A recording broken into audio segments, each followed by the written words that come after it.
Teori sosial identity atau identitas sosial dipelopori oleh Henry Tajfel dalam upaya menjelaskan prasangka, diskriminasi, perubahan sosial, dan konflik antar kelompok. Teori identitas sosial ini sebuah teori yang menyatakan bahwa orang berusaha untuk meningkatkan harga diri mereka dengan mengidentifikasi kelompok sosial tertentu dan menganggap kelompok ini lebih baik daripada kelompok lain. Penelitian oleh Henry Tajfel dan rekan-rekannya menunjukkan bahwa tindakan sederhana mengkategorikan orang sebagai in-group atau out-group mempengaruhi bagaimana kita mengevaluasi dan membandingkan mereka terlepas dari stereotip.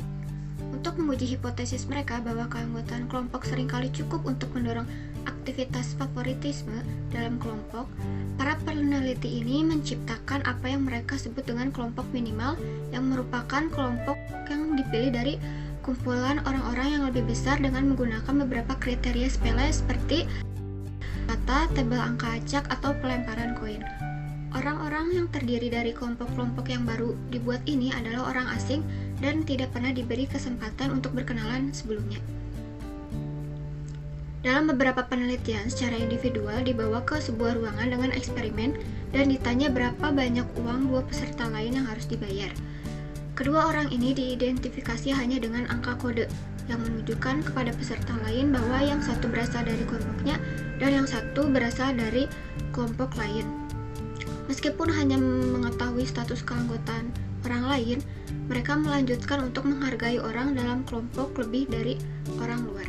Penelitian selanjutnya menunjukkan bahwa orang sering terlibat dalam bias in-group ketika mengevaluasi orang lain.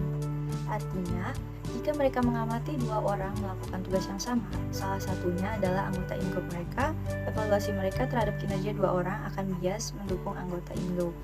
Favoritisme in-group ini dapat memanifestasikan dirinya dengan orang secara selektif mengingat perilaku baik orang in-group dan perilaku buruk anggota out-group, atau dengan selektif melupakan atau meremehkan perilaku buruk anggota in-group dan perilaku baik anggota out-group. Identitas sosial kita membentuk aspek sentral dari definisi diri kita sendiri. Harga diri kita sebagian ditentukan oleh penghargaan sosial dari kelompok kita.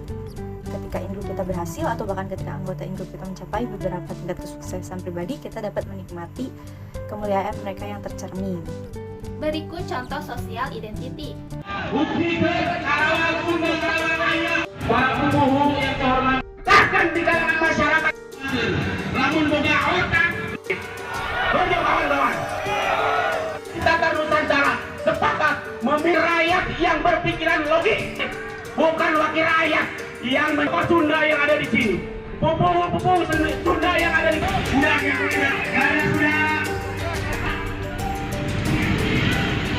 Buktilah bahwa dia kurang kumpul sadayana orang-orang Sunda dan merasakan juga karena sudah namun untuk diusik orang Sunda ada muatan-muatan yang bisa mengusik orang Sunda. Jadi, Aliansi Sunda Karawang ini, para anggotanya menghayati bahwa dirinya adalah bagian dari kelompoknya. Lalu, sebagai anggota kelompok mempunyai motif bergabung ke dalam kelompok untuk berusaha menaikkan harga diri, status, dan martabat. Nah, lalu anggota yang bergabung ke dalam suatu kelompok mereka merasa saling terkait satu sama lain serta menganggap orang yang menggunakan ciri dari kelompok tersebut adalah salah satu bagian dari kelompoknya.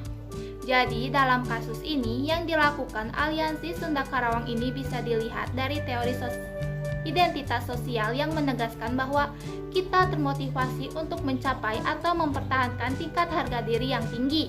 Oleh karena itu, ketika harga sosial in-group orang Sunda ini terancam karena ada yang memaki, kita berusaha untuk mempertahankan identitas sosial yang positif dengan terlibat dalam bias in-group, yaitu menganggap in-group kita lebih baik daripada kelompok lain.